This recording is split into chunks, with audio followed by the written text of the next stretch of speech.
Welcome to the 3Haunted podcast, where we bring you all things horror, supernatural, folklore, mythology, and all things that go bump in the night.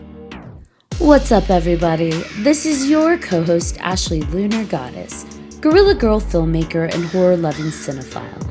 I'm just your average podcast-producing badass.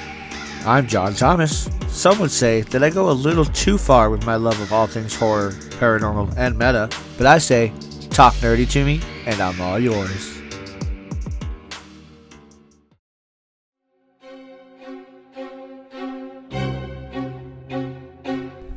The Dead of Winter Horror Network and Nick King from the 508 Productions invite you to endure the most terrifying immersive experience in all of podcasting. Beneath the Red Umbrella, now available wherever you listen to podcasts. Beneath the Red Umbrella, when the snow falls, the killing season begins. What's up, ghouls, gals, and all of our horror readers out there? In today's episode, we'll be joined by author Blake Edward Andrew to discuss his book, The Haunting of Chateau de Mornay. Welcome to the show, Blake. Thank you very much for having me. Glad to be here. Yeah, very excited to have you on. I got my book. I ordered my book. It came in. I'm very excited. I haven't gotten all the way through it, but I'm definitely in the process of reading it, and I love it so far. Awesome. Glad to hear that.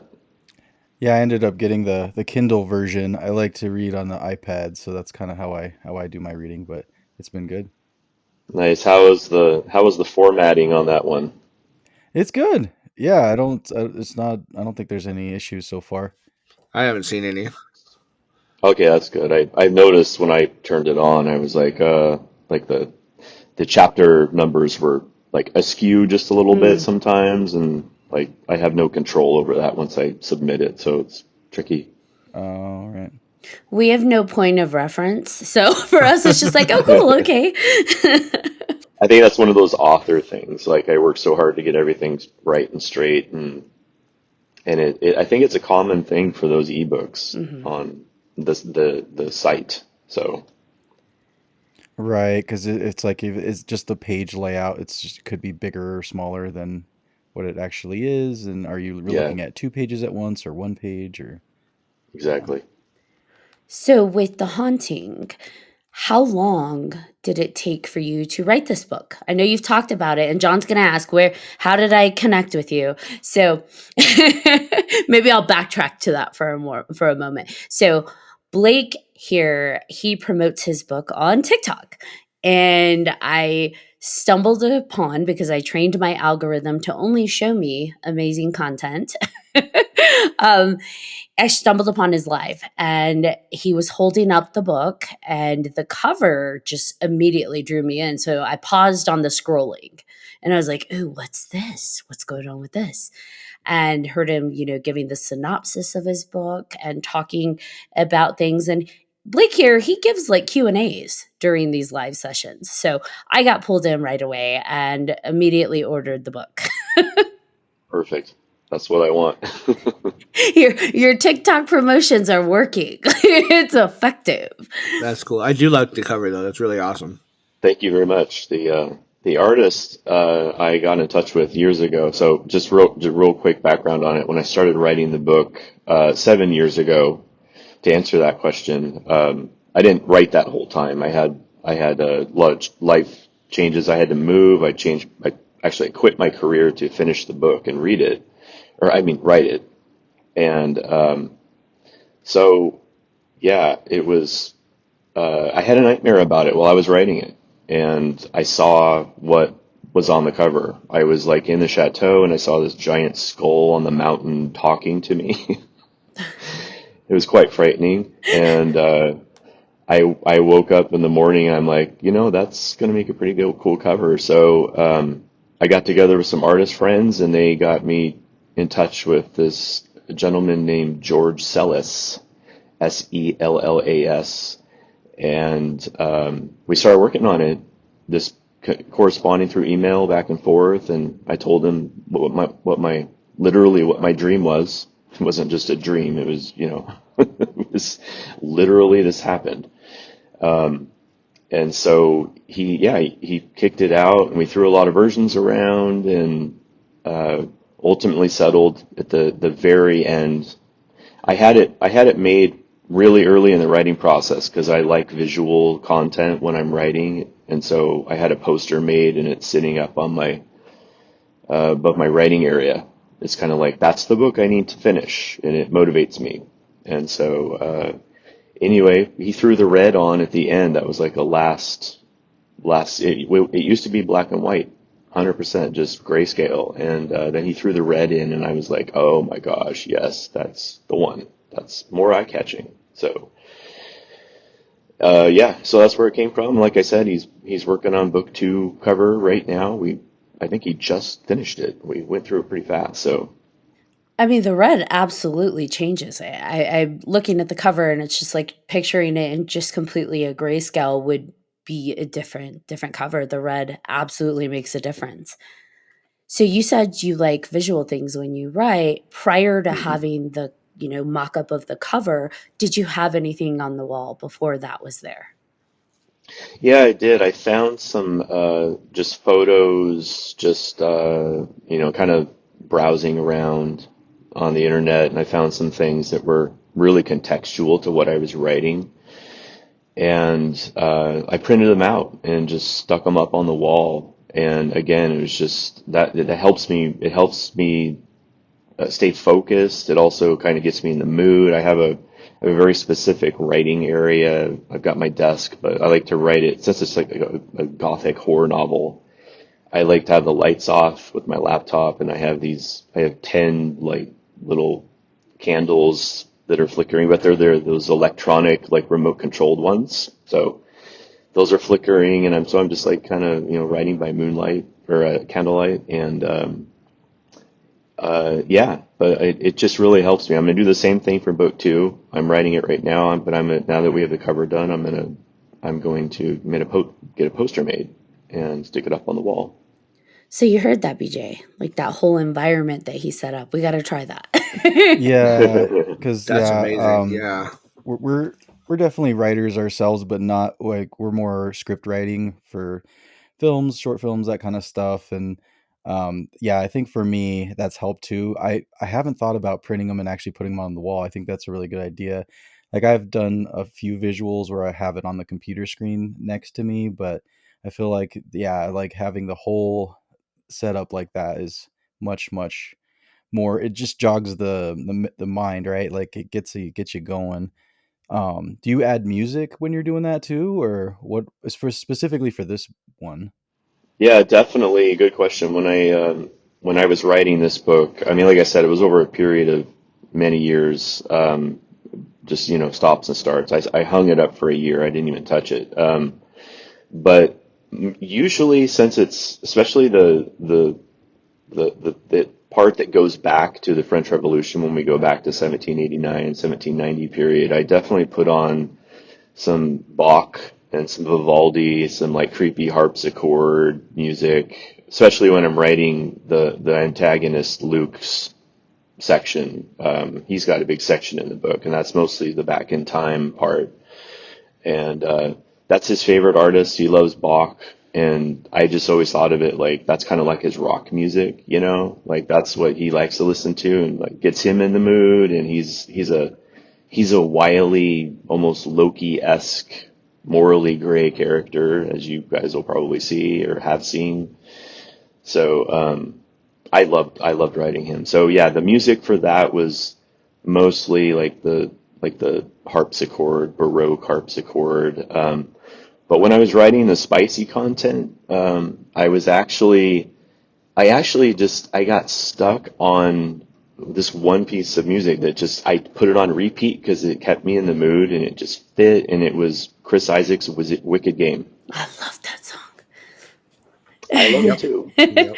And for some reason, it just worked. And I just did. I hit it on repeat, and it didn't get boring. I didn't get tired of it. It just really got me, into the characters. And I mean, it's, salacious and everything, but I mean, it got me into their minds too. The spicy content isn't just there for fun. It definitely moves the story. So Oh yeah. Ashley, weren't you just not too long ago giving us a version of that song?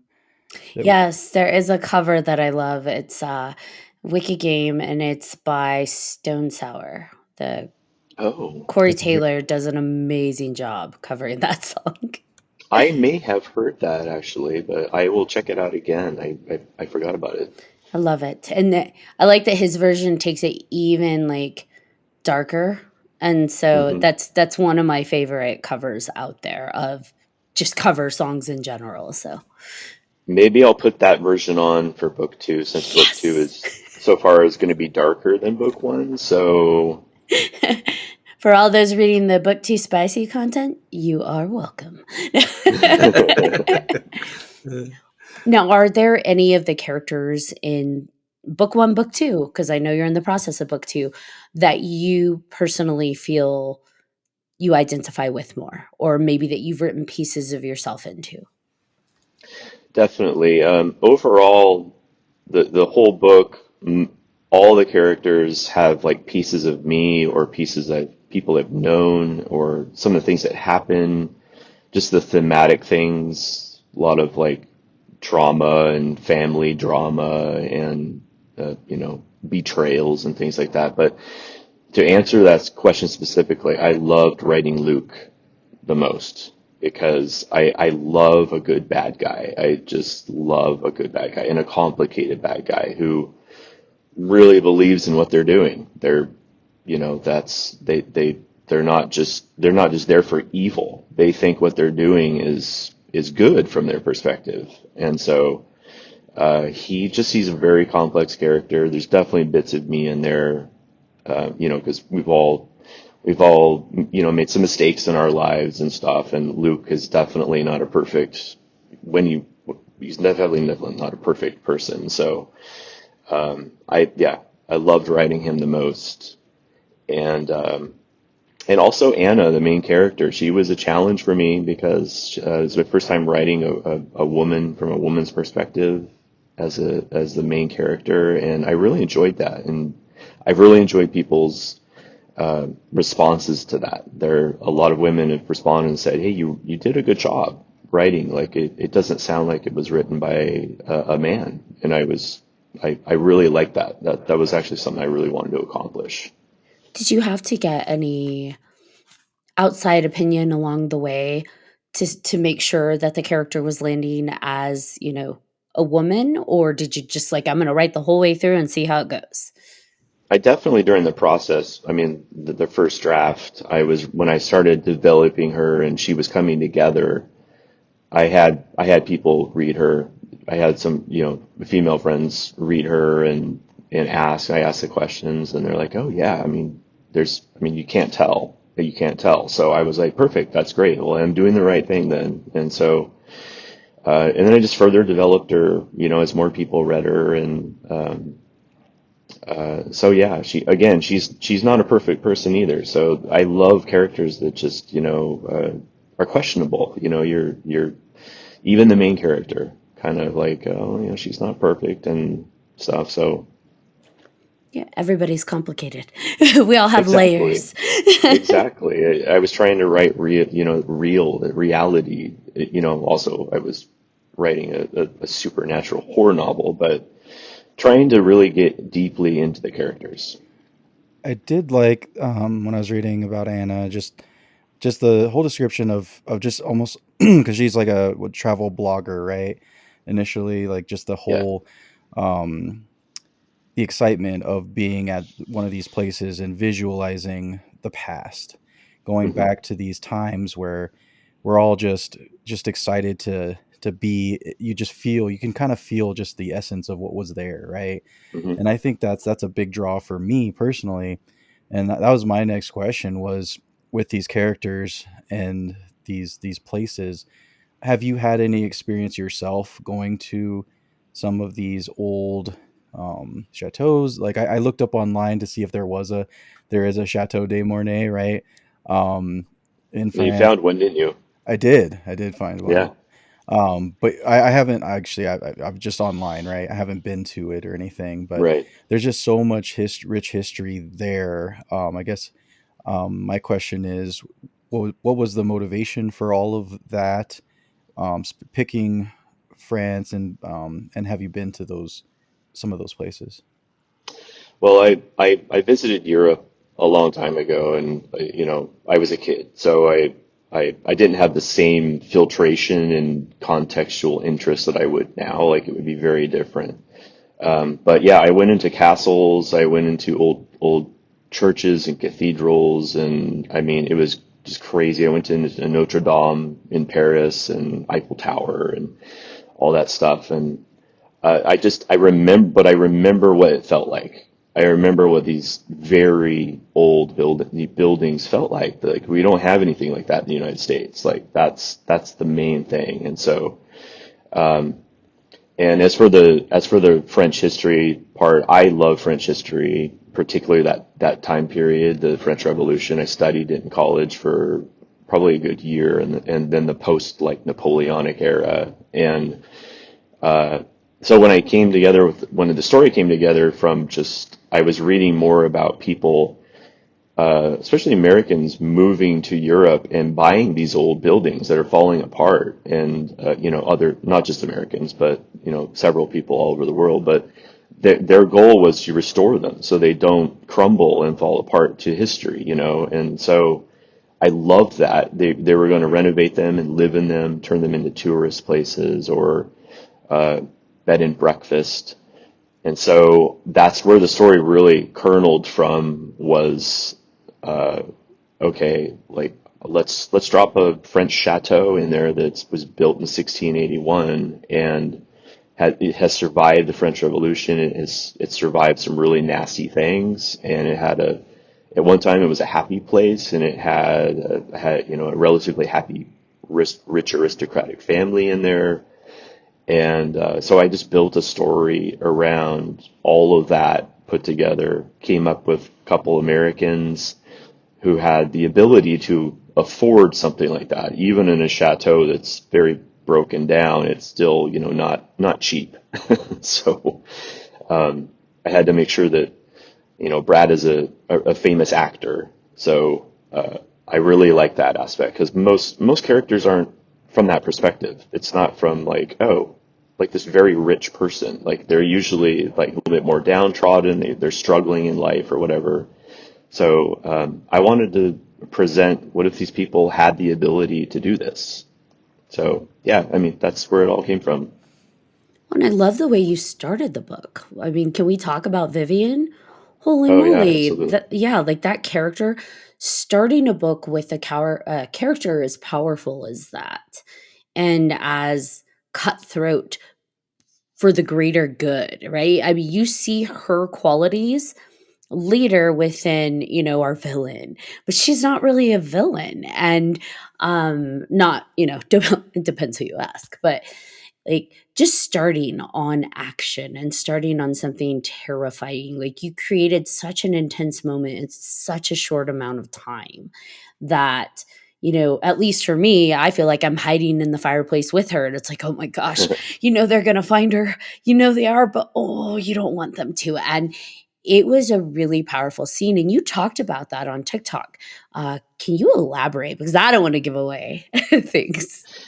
Yeah, so yeah, she's based on. I mean, I did a lot of research for this, of course, and I'm really fascinated with World War II and French occupation by Germany during that period, and so I read a lot about resistance fighters, and there were some women in there, but they were really tough. Like they existed amongst thousands of men, and they were just tough as they were, and some of them did incredible things, and so she's an amalgamation of a lot of that. And I also wanted to again have a real strong kick-ass woman just open the book, even though she's not the main character. Excuse me, she's not the main character. I wanted to present that really fast. That was something important to me. Again, my goal in that book was to start. I wanted to have Anna. I wanted the main character to be a strong woman,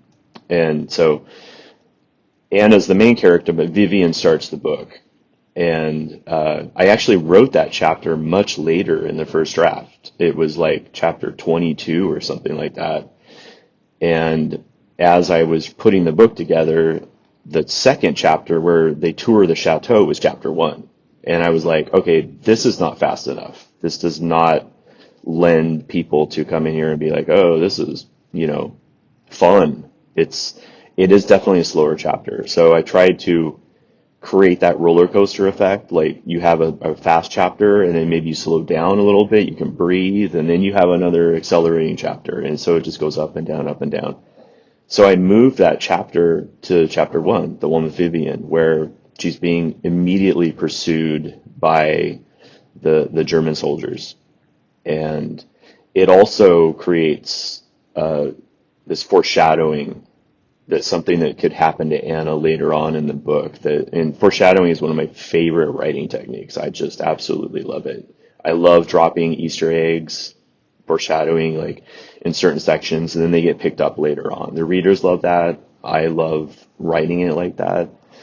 And so, you jump right into it. And then the prologue was something I wrote almost at the very end, because I was like, let's drop something else in there that's brief but powerful and gets you in the mood as to also, the chateau's on fire. It looks like it's about to be destroyed in the prologue, and it's only half a page. But then you jump into chapter 1 and the chateau's still there. So there's this big mystery, like they didn't have like a fire brigade during the French Revolution. Like how did that fire get extinguished? It's one of those questions. So yeah. Yeah, you definitely had me sucked in, I'll tell you that. I did not Awesome. know what to expect. And those first pages, I was like, holy shit, yep, this is going to be great. And yeah, that whole first chapter, exactly like you were saying, roller coaster. Loved Yeah, it. it was intense, and thank you. It was intense, and I actually edited it. It was a little more gruesome, and with the Gestapo officer, she did a little bit more to him. Nice. And so I had some, my readers read it, and they're like, some of them were like awesome, like the horror people were like, leave that in. I would have been like, But yes. Yeah, exactly. but then other people were like, I didn't self-publish immediately. I did the querying route for a while, and I, the agents ask you to send 10 to 20 pages, and page 5 is like this really, really, really gruesome section, and I was like, I'm probably turning a lot of agents away just from that. So I did edit it out, and it's it's still pretty gruesome, but it's a little more tame. Do you ever, I don't want to say regret, but do you ever think that like reconsider that like you might put that back in, or you're like, no, this is good. I'm glad I made that choice. I think that's a really good question. I do waver back and forth, and I mean, I have gone back. Like I just released new versions with new back covers where I added I edited the back and I added some couple 5-star reviews that people love that I really, really liked. I really liked the way they wrote them. So, I mean, since I am self-published, I can make changes whenever I want. And so, but I haven't really thought about that section and, that real gruesome part. I mean, people would definitely be talking about it, and it would come up on the podcast. They'd be like, "Oh my gosh, we got to talk about what happens to him." But I mean, it takes her hatred even further of the Germans in her country, and her working so hard to get them out of there, and it definitely makes her a more gruesome person, a more gruesome character. So, good question. I may possibly drop it back in there. It's literally like 3 or 4 more sentences. It's pretty quick. I mean, all three of us have read it, and it's not like we came to you saying, I felt like it was missing something. Yeah, yeah. we wouldn't have known that you pulled back, that you restrained something. But if given the option where it's like, hey, you want to go darker, I will always say, yeah, let's go there. Let's do it. Well, it helps having that again. It's since hundreds of people have responded to me Mhm. and read the book, and I'm hearing more of that. Like, is the next book going to be darker than this? I mean, this was dark, but like the real dark people are like, can you go darker? Like, I'm like, oh yeah, I definitely can. I say it's whatever tone you're wanting to set. What's your story? What are you wanting Yeah, to tell? So, it definitely, by no means is it not dark. Like even in that first chapter, like the different scenarios that you've pieced together, the ability to create that tension so quickly and that fear and put your character in a terrifying space, like holy cow, hats off. Like that is phenomenal. And I think that wherever you decide to take us is going to be a fun journey for us to go to, especially in book two. yeah, yeah. And again, going back to Vivian, like the spot that she's in, she's ready. She's ready to meet her maker at that moment. She's all bravery. There's no cowardice in her whatsoever. So she's she's just an awesome character. I loved writing her. I loved putting her together, and I know she just has a brief a part in the book, but she's the opening, and she really sets the tone for what's going to happen in the book. So we're going to have a book three that's like origin story of Vivian, right? No, just kidding. Just kidding. It's possible. I mean, I'm putting I've pretty much put book two together, and I haven't really put a lot of thought into. I mean, book two is actually coming. It's so full right now that I may just break it into two parts and make book three like kind of like the continuation of book two. That's kind of the way it's forming right now, and I'm totally okay with that. Now, speaking of your process of how your books come together, how do they? I mean, do you outline first and piece things together, or do you write scenes as they come to you? What is your process? When I first started writing the first book, I had it all in my head first. I had not outlined it. I actually started the book with, I wrote chapter two. Like, okay, here's the couple. They're driving to, I described them. I described them where they are at in their marriage. They're not totally happy. They've had a tragedy, and they're driving to the chateau and they're meeting it. And that was what I first started with. And I was really happy with what I wrote. I was like, okay, this is pretty cool. Now let's change it up. Let's start changing things up. And so then at that point, I got to a point where I was like, okay, what's going to happen next? I could just keep writing, or maybe I should start forming this more, build a skeleton, if you will, of an outline. And so that's what I ended up doing. I started outlining, and I have a I have a background in screenwriting. I love movies. I love the pace of movies. I love first act, second act, third act. I love trilogies. Star Wars trilogy, the original, was one of my favorite things ever. Empire Strikes Back is my favorite movie of all time, just because it resonated with me. I love tragedies. I love the way it ended. I love the shocks in it. It was just like almost like a perfect story to me. But it's also the second act in a trilogy. And the second act is where you really put people through their paces. And so that's what I do is I start off with a rough 3-act outline. So I'll chop it into 3 pieces, and I'll say, okay, like I shoot for maybe 30 chapters, 300 so pages. Okay, the first 10 chapters are this, and then part 2 this, part 3 this. But the outline is, I don't go chapter by chapter. I'm just very, very quickly saying, this is what happens in section 1, act 1, act 2, act 3. And then I go and chop it up into chapters. This is what happens in chapter 1, 2, 3, and I end up with about 30 chapters. In this case, I ended up with 41 in the first book, just because that's just the way it came together, and the pacing, the way I cut some of the chapters. I was like the director. I was like, okay, cut this scene, cut right now. This is like a great place to stop, or put a little break in it, chapter break. but yeah, so I organize it, but I definitely do pantsing. I'm more of a plotter, but I do the pantsing part. And I definitely, elaborated and made some changes as I was going for sure. Definitely. Like there were so many little things that I added on that were like, okay, this can use that, or I can, the section when they're in Martinique and there's a character that another character meets. I don't want to give away too much. That was very much a pantser type situation about the details about the family and stuff. So I don't know if you guys have gotten that far. It's deeper in the book. It's probably three-quarters of the way through the book. But yeah, so it's a combination, mostly organization though, mostly an outliner for sure.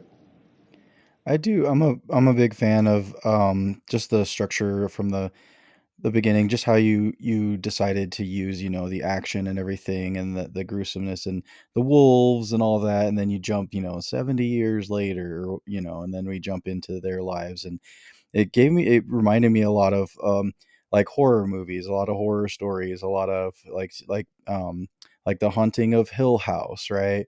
Like how that kind of starts. There's this crazy like situation, and they all have to run out of the house, and then you jump into the future, and they're all adults now, and then it's just that like so what happened, and like right away I was like, oh man, so there's these completely different people who aren't connected to it at all. Where's this gonna go, right? It brings up Hmm. so many questions, and I think that was like one of the biggest grabs for me, that I was like, oh man, this is where I'm excited about, because I know it's not just gonna be that. There's a lot of history, and that's just a little part of it, and just to have that little taste of the horror and the chaos of the past, and then there's these people that are, oh, it's beautiful, and I just like that kind of contrast. Yeah, they're like, again, like I wanted to show, especially with that prologue, that the chateau has had some really horrible things happen to it. It was on fire, 300 years ago. It was about to collapse, but it didn't. Like, what happened? So I wanted people to, have that mystery. And that's what the readers have told me over and over again. They're like, I feel like something was going to happen almost every time I turned the page. And so I just kept reading and I could not stop. And I was like, okay, that's perfect. That's exactly what I was going for. So, Yeah, I think right at the beginning, you're establishing a history of tragedy. Even if we don't know the extent of the tragedy, you're establishing this is a history of tragedy that's occurring with this house and hmm. or with the chateau. And there is a danger. I mean, you see Vivian in there and there's like the whole showdown going on, and then you don't know what happens at the end of her chapter. It's not clean cut, you know? You realize she's in some kind of delusion or some kind of illusion. Um, Yeah, and I yeah. think you played that even well, and I don't wanna give too much away for people, but it's early in the book. Even with the idea that, she's engorging like, she's just gorging out on food, and then the last sentence we have is, "There is no food there." So Hmm. you're already like, "Okay, what madness is she in? What part of that?" And I don't know if it was intentional or not, but it also makes you question, how far does that go of what Hmm. was real, what wasn't real? Right. And from when she entered the chateau. And I like that. I like when I'm questioning myself, like, wait a minute, what just happened? What part was, oh, here we go. And it's fun. And I do think your history in screenwriting and your love for film translates very clearly in this book. It Thank reads you. as a movie, and not like, hey, I'm reading a script, but it plays out pacing. As far as what I've read so far, pacing, visualization, the way you bring everything together, the way you deliver the action, it reads very much like a movie. Yeah, like you said, and yeah, that's where the screenwriting background came from. I really learned story structure doing that, and I also learned efficiency of writing because you just can't spend a lot of time when you're writing a script. One page is 1 minute on the film, so you have depending on what kind of movie you're making, you have a 60-page script or a 90-page script, It's short and there's rules involved. You're not supposed to write, monologues, long descriptive sections. So when I think I wrote 7 or 8 movies. Some of them, just for me, just for fun. Some of them I submitted. My big moment was I pitched a Bloomhouse one time. That was like the farthest I made it into the film world, and I was super excited. They didn't do anything with it, of course. But yeah, it's just the movie. That movie is in my head. Like that's the way I'm looking at it. I don't use actors. I've been asked that many times. Like I don't have actors in mind. I just have these composite characters. I know what they look like. But that's kind of the strange thing about like having a movie mind, but I don't have actors in mind. Like there are a lot of people like, well, who would you have play Anna? And I'm like, I don't know. Like, who would you have play Anna? Like, she's her own distinct character. She doesn't look like anybody else. She's Anna. And same thing with Brad. So I love that people have unwound the story as like a movie. And I mean, I've had a lot of people come on my lives and go, when are they going to make a TV series out of this or a movie? And Right. Yeah. I'm like, whenever, I've had one inquiry about film rights. They're like, is the film rights available? And I'm like, yeah. But there hasn't been any follow up on that. So that was a recent thing that kind of blew me away. I was not expecting that after the book's only been out for like 2 months. So, but that was like maybe somebody read it and was like, hey, this would make a good movie, and I would prefer to see it as a series. I'm a huge Mike Flanagan fan. Everything he's done on Netflix was just Yes. insane. I've had people compare it to Hill House, and I'm like, well, I started writing it before I even knew about Hill House. Like, I wrote it, the first draft was done before the Netflix show came out, and same thing with the cover of the book. And I never read Shirley Jackson's book. I wasn't even aware of it because it was written quite a long time ago. But I always talk about it on my lives. I'm like, hey, Mike Flanagan, if you're out there, like, got the story here, It's so available. it's available. I love his work. I just finished the Fall of the House of Usher that he did, and it was Yes. just phenomenal. I love Edgar Allan Poe's work, and he just integrated everything just so perfectly into that show. I loved it. It was scary. It had jump scares that literally like made me jump, and that's really hard to make me do. So Which anyway. which one did you like better, Hill House or Fall of the House of Usher? I know they're different, but Yeah, I liked Hill House the best. That was my first introduction to him unknowingly. I didn't know that it was his movie. It was Oculus. If you guys haven't seen that movie, it's incredible. One of my favorites. Yeah. Yeah, incredible movie. But I didn't realize it at the time. I'm like, I saw the director. I'm like, okay, I don't know who that is. Cool. This was a long time ago. But the movie blew me away. It was so scary. It was so original. It was low budget, obviously, and I love that. I love that in a good horror movie.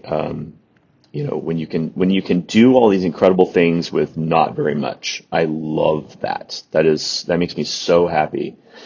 And so I only learned later on that he did that.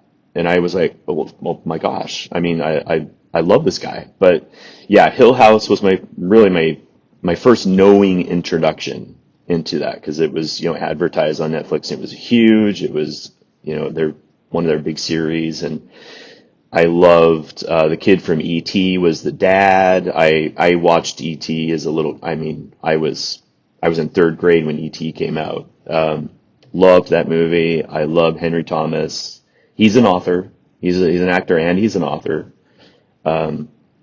But I love the family dynamic of it. The family confrontation was so intense, and the technicality of the show, the scene where this interview is going to turn into a Mike Flanagan commercial essentially. But Maybe if you say his name enough, it'll like flag him in some kind of hashtag and he'll come listen. Yeah, the scene. I don't know if you guys ever caught it, but the scene where they're in the morgue. The sisters.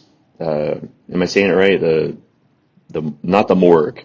What do you call it? The Mortuary or mortuary. yeah, yep. Yeah. The mortuary. There is like a 15-minute long scene where the camera it never The one cuts. shot, yes. The one Yes. shot, and I Yes. caught that the first time, and I was like, okay, this is technically very, very difficult to put all of that together, have those actors be where they need to be. That is really hard to do. And again, that's like where my movie thing comes from. I'm like, I love technical work in movies and shows, and I identify it. And when people watch movies with me, they're like, "Shut up, Blake! Like you're like we don't care that they cut right there." Like sometimes I'll go and scene or cut, Yeah. like right where I would cut the film, and they're like, What are you talking about?" I'm like, just ignore me, okay? I, You're in the right crowd here. yes, I was We gonna yes. say I feel we're like Ashley does that too. So yeah. Shh. Yeah, No, it's no. fun to watch movies with Ashley though. It really is.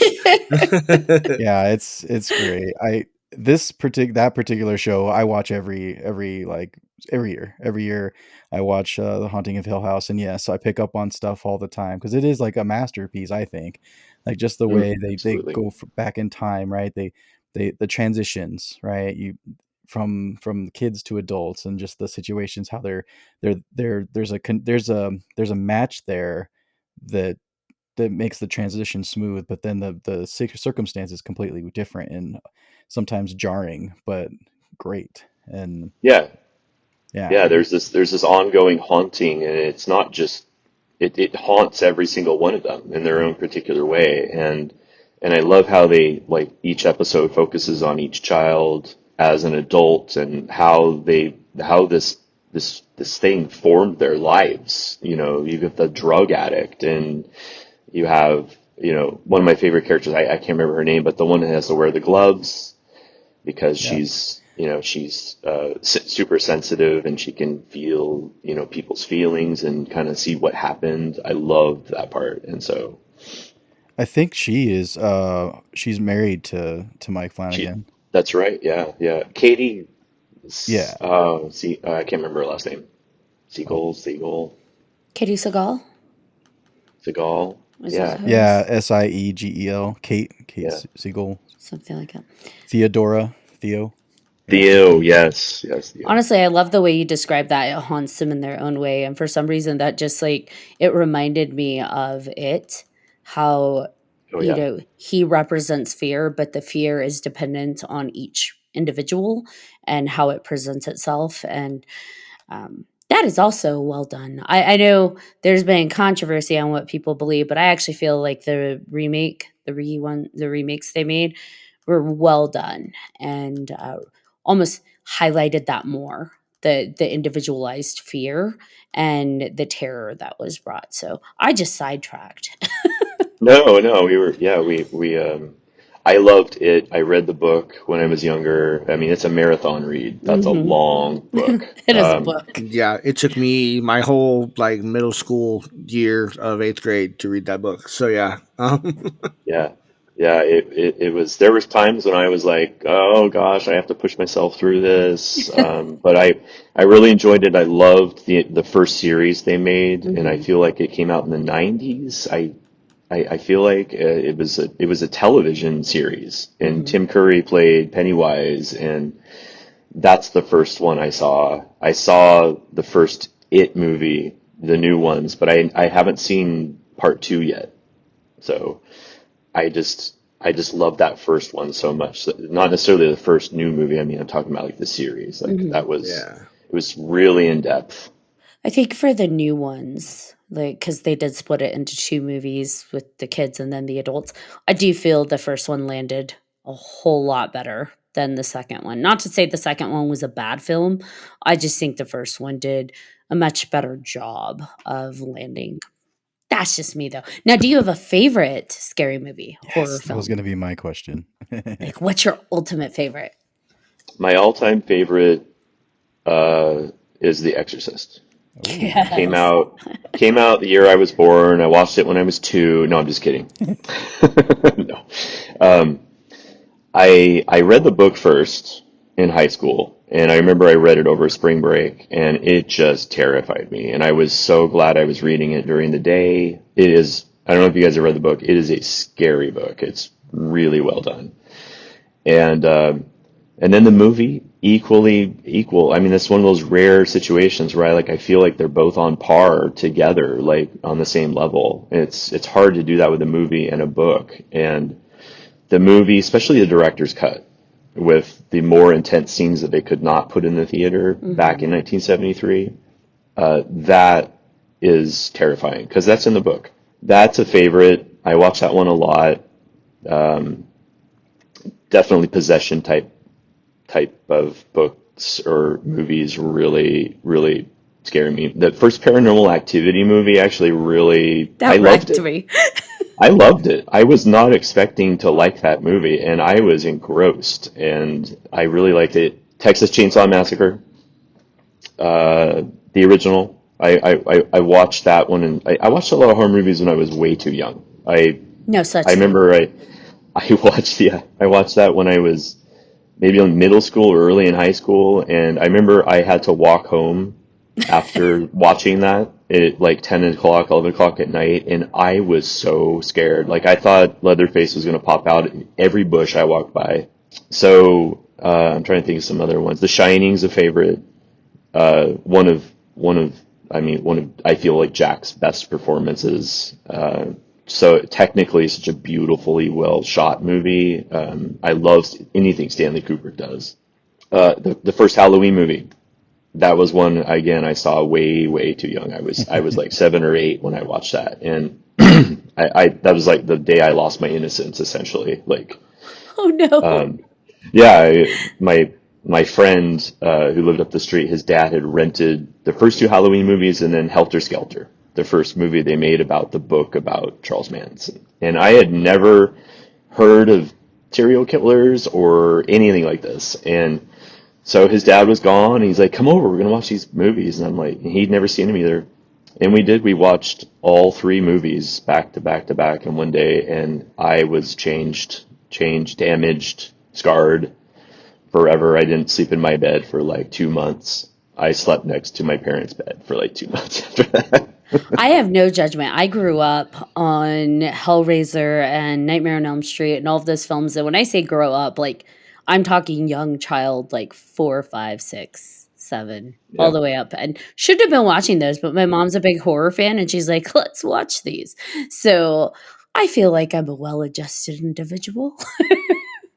Yeah, to this day, my nephew, every time I see him, he always reminds me, like, you scarred me, like, you made me watch Child's Play when I was like 6, and I was babysitting him. And I was like, oh, there's a doll. Like, I've seen this movie. I think there's a doll in this. I think you're gonna like it. And he was scarred.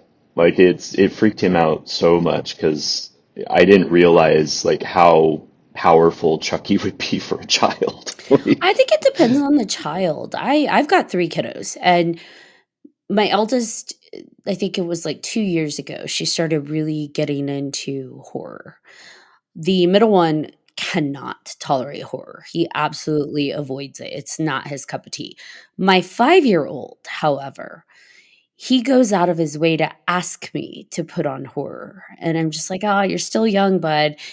But he demands, like, he wants to watch Chucky. He thinks Chucky is hilarious. And I'm just like, "What is wrong with you?" um, and it really, those things don't scare him. He'll walk in the room and I'm watching like 30 Days of Night and he's just like, eh, and sits down and he thinks to him it's like an action movie. And I'm like, oh no. yeah, that's fun. That's funny how some kids are like that. I mean, my son is 8, and he got really into horror when he was young, like 5. He started drawing. He was into this character called Siren Head. I don't know if you guys have heard of this character. It's in video games, and he watches a lot of YouTube stuff. Siren And Head sounds familiar. Which game is it's that this. from? I don't remember really what the game was, but it's this giant monster. He's super tall and super skinny. I mean, he's like 200 feet tall, and he has like Oh. bull horns as his like head. Mm. And I don't really know a lot about him, but my son was just always like That was his thing. fascinated by him. And I remember at some point I had a teacher conference with his teacher, and his teacher was like, "So Max draws a lot of this creature as like his hero. Like, are you okay with that?" And I'm like, "Yeah, that's fine." Like, Sure. he sees him as a powerful. I did that when I was young. I drew pictures of Optimus Prime. Yes, that's Siren Head. Mm.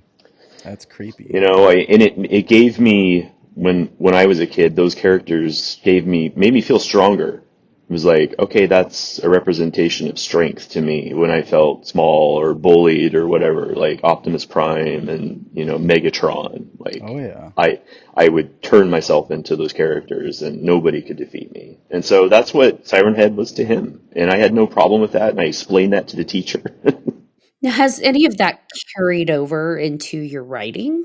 Like any of the inspiration that you had that helped you feel stronger, more empowered as you were growing up, or anything you watched, whether it be The Exorcist or The Shining, did any of that kind of help drive or inspire some of what you've been writing now? That's a good question. I certainly, I've always been interested in haunted houses since I was a kid, and so when I was young, 12, I was more like 11, but when Ghostbusters came out, 1984, my friends and I were the Ghostbusters, and back in the 80s, I say this on my live show a lot, but back in the 80s, there were houses that were abandoned and they didn't fence them off or anything. Like you could just go into them, and they didn't have like safety standards, or they didn't care. And so we had this local haunted house that was really scary, and we would go in there and pretend we were the Ghostbusters, and like we would invent just these crazy ideas in our heads just for fun and make it interesting. But I mean, in reality, that's kind of where my chateau came from too. Later on, was like, oh, here's this broken house where you could literally fall through the floor at any moment, like it's just broken down. And so that youthful experience definitely inspired a lot of the description inside the chateau and what she feels. And I remember what that house smelled like, and that's where a lot of that came from for sure. Now, being that you ghost busted and lived out those paranormal fun adventures, have you experienced anything paranormal or what you feel might be paranormal? Yes, I am.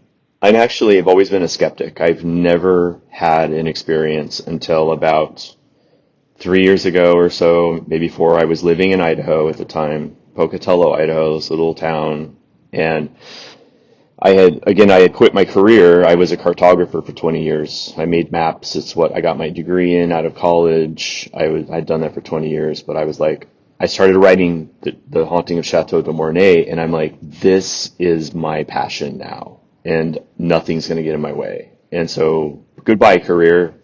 So I quit my job, and but I had to pay the bills and I had to do other work. So I drove Uber and Lyft for a while, and I would wait at the airport for the ding ding to go off on my Lyft app or whatever. And so I was sitting there one day, and this I saw this gentleman standing there, and he was wearing this old suit, brown suit, old fedora hat, and he had this old time suitcase.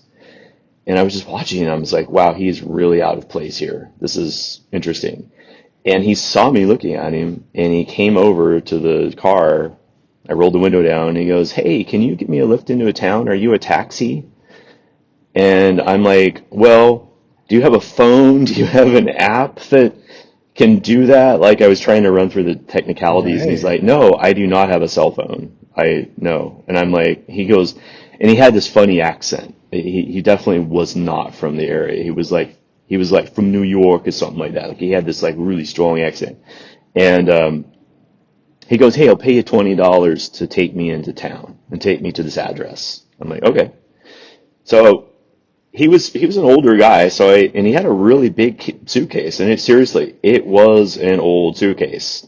And I put it in the back of the car, and he got in, and we started driving. It was like a 15-minute drive into town. And so, I was curious about this guy. I was asking him, like, what are you doing in town? Like, what's going on? And he's like, oh, I actually don't really know why I'm here. Um, I just got off the plane, and I don't have a phone. I don't know anybody. And I was like, wait, you don't know anybody in town? You don't know why you're here? And he's like, yeah, I just got off the plane and I'm here. And I was like, okay. And then he goes, hey, is there like a horse track around here? Is there a place I can put some bets down? And I was like, okay, this guy's like a gangster. This is really weird. Like he's from like a gangster noir movie from the 40s or something like that. And I'm like, actually, yes, we do have a horse track in this little town. They do have a lot of horses, and we do have a horse track you can go bet. And he was like, oh, great, that sounds so great. So we were just driving, and I realized as we were going, this was a really unusual, odd man.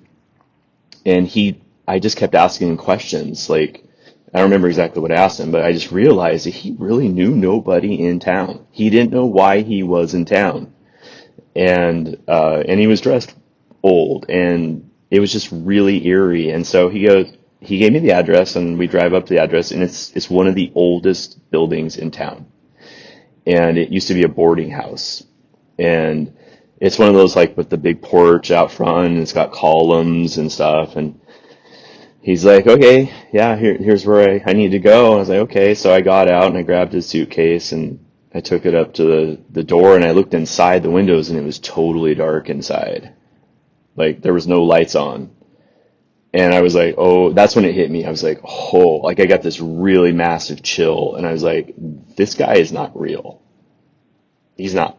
There's no way this guy is real. And so I was like, okay, I'm going to see you later. I got to go. Right on And me, I'm so, out.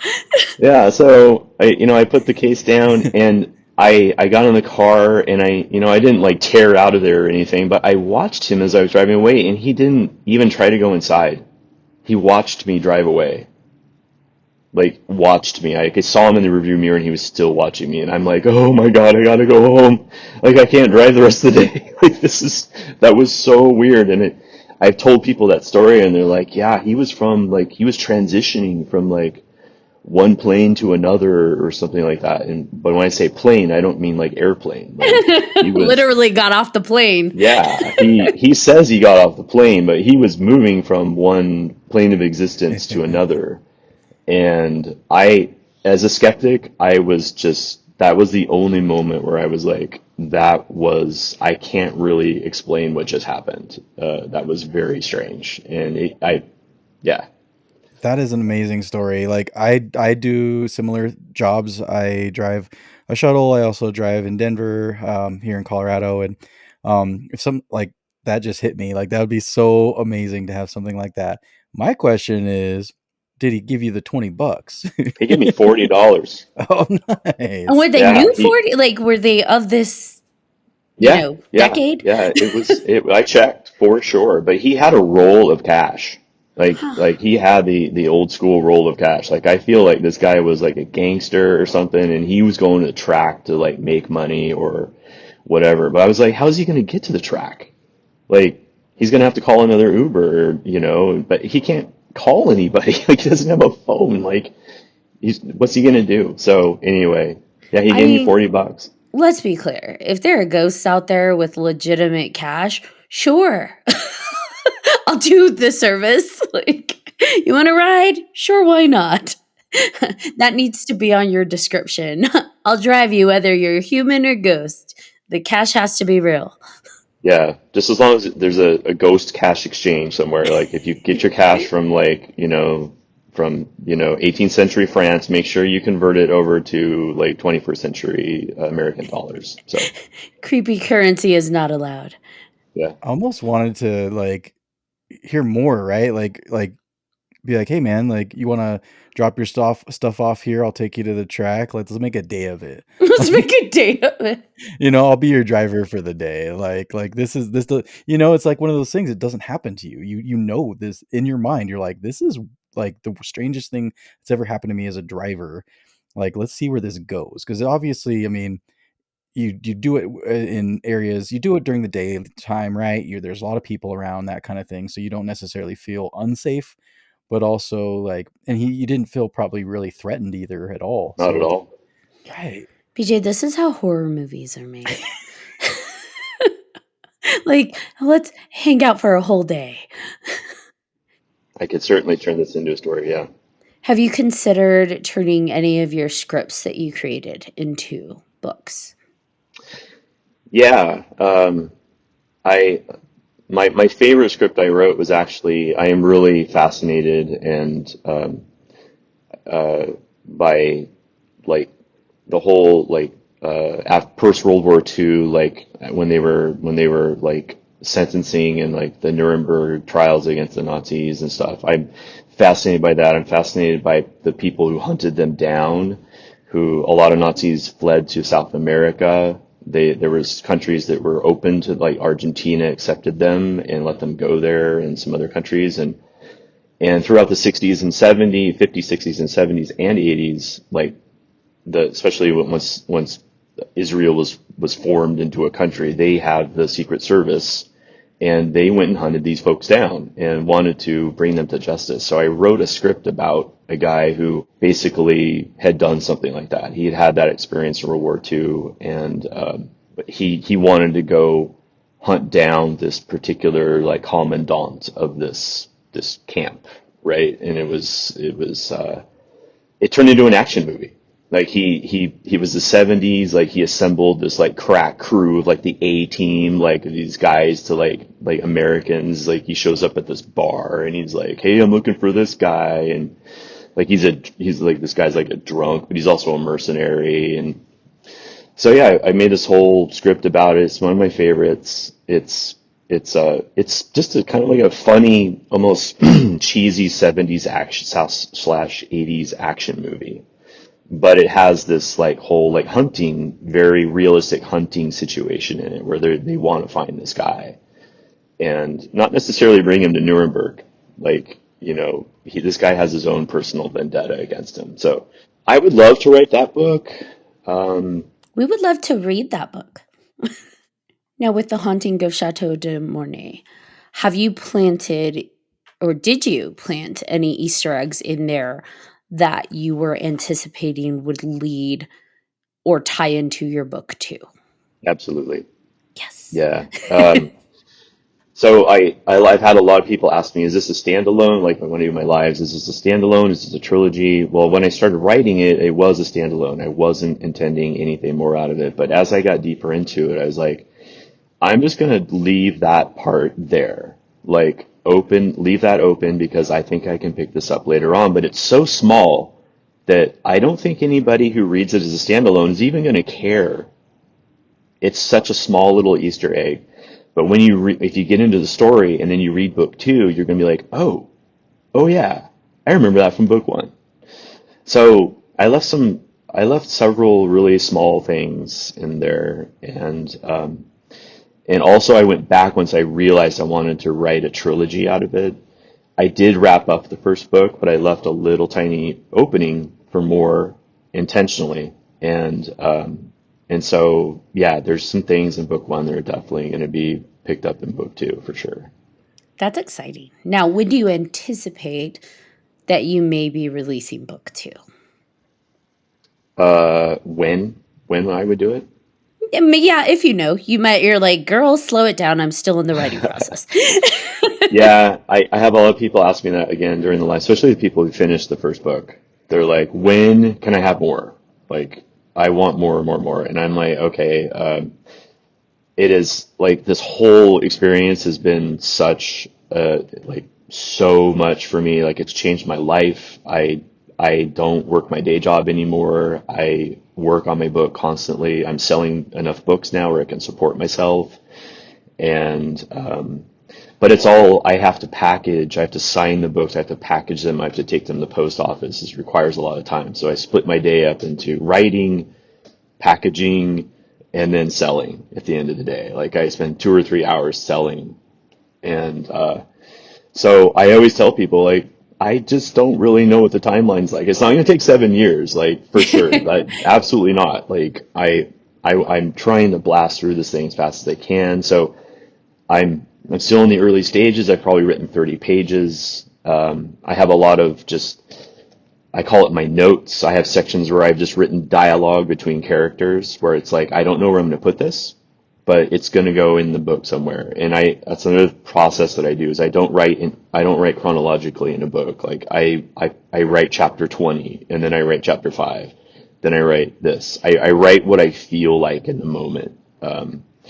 I don't force myself to write because I find that I don't write very well when I do that. It's like someone's like holding a gun to my head and saying, write right now. You have to write chapter 10 right now. And I'm like, no, I'm not doing that. So I write what I feel. If I feel like writing a spicy scene, I'll write that.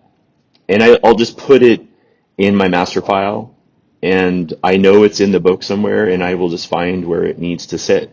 And I kind of consider it like a jigsaw puzzle. Like I have all these pieces and I start forming this section and then I form this section and then eventually the whole thing comes together. So, anyway, that's a long way of saying I'm so busy with this whole thing.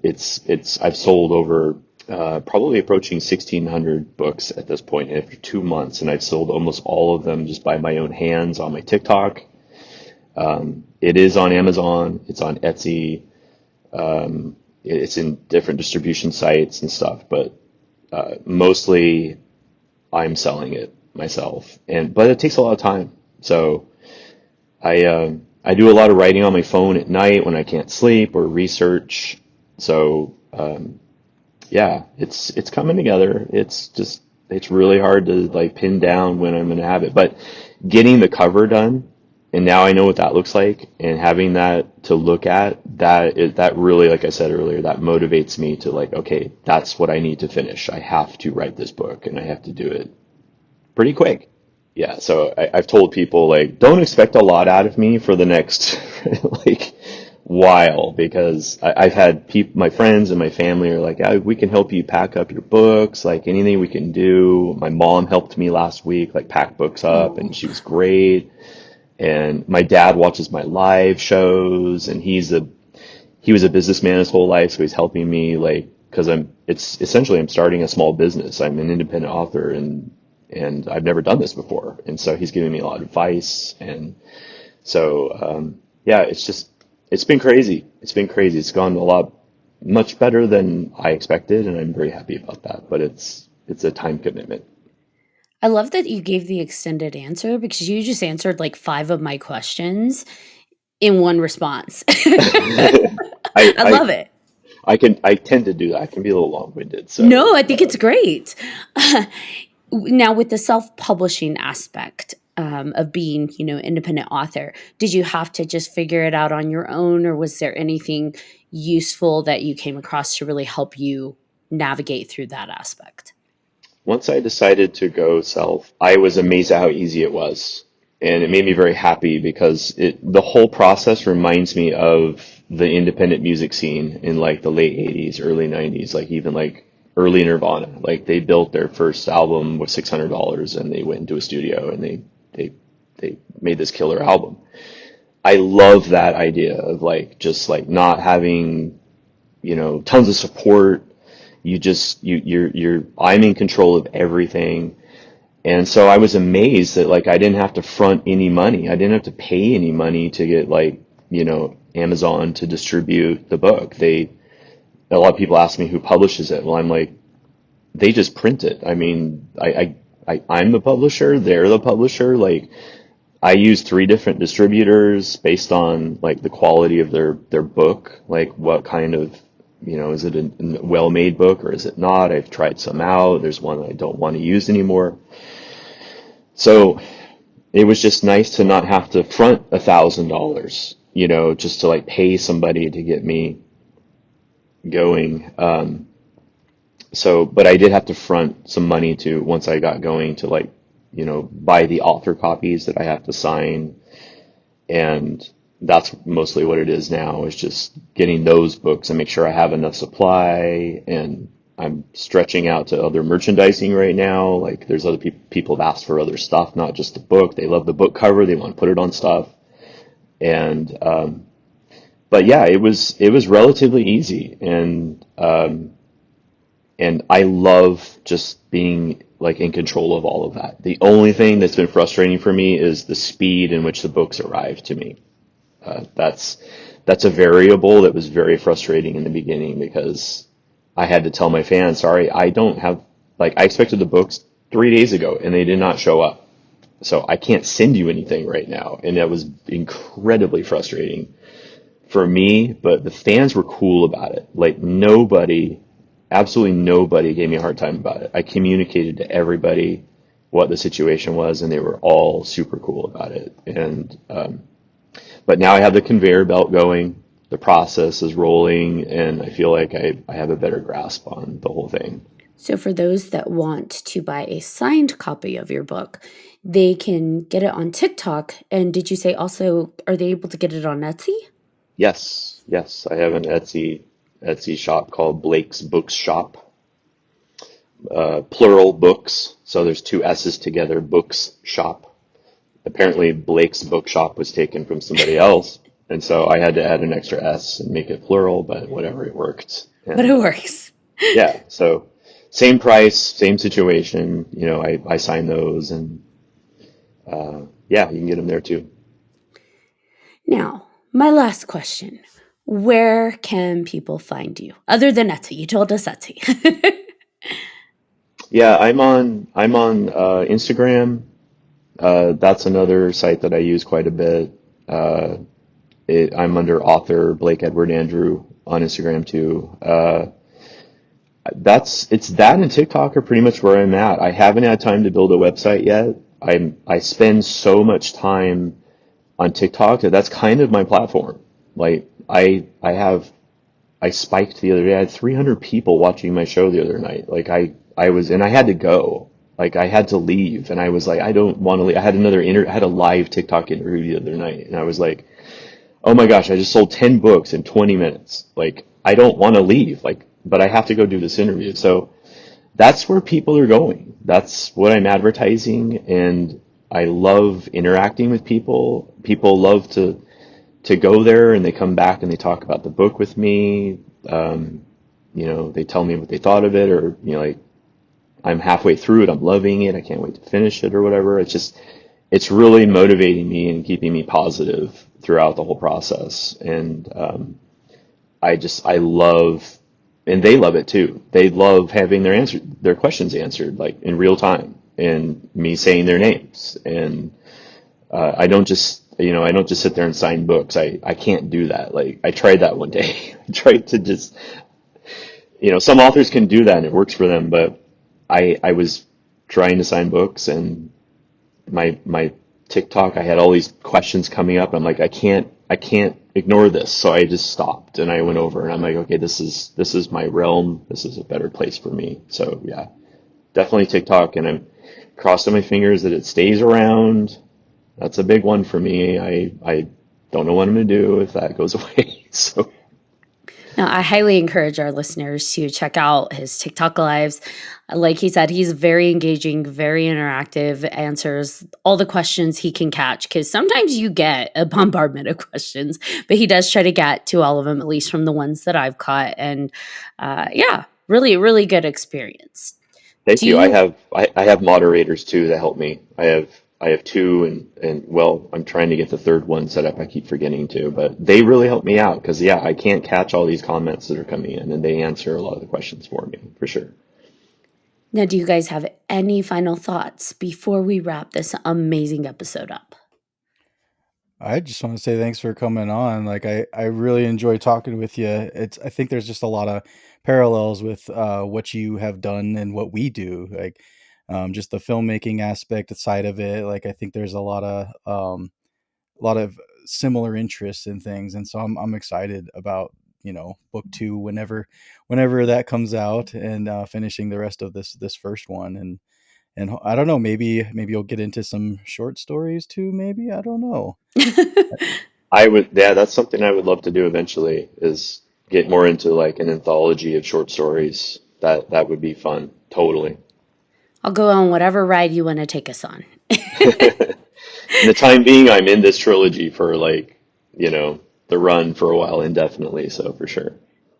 Awesome. You got me Thank you. hooked. Yeah, thank Excellent. you. Thanks for coming on. Thank you guys for having me. I really appreciate it. Thank you so much. It was a lot of fun. Yeah, absolutely. All right, John Thomas, you want to bring us home? I do. Thank you again for coming on, and thank you for all of our listeners for listening to this episode of 3Haunted Podcast. With your host, I'm John Thomas. I am Ashley Lunar Goddess. And I'm BJ Segura. If you have any questions, comments, or episode suggestions, please feel free to email us at 3hauntedpodcast@gmail.com. And if you haven't done so already, please like, follow, and subscribe to all of our social media. You don't want to miss amazing guests like Mr. Blake Edward Andrew. That was really No? drawn out. That was. Yes, that's right. It was just- Yes. I'm like, did you forget his name? No, I was breathing. I was talking too fast. Until next time.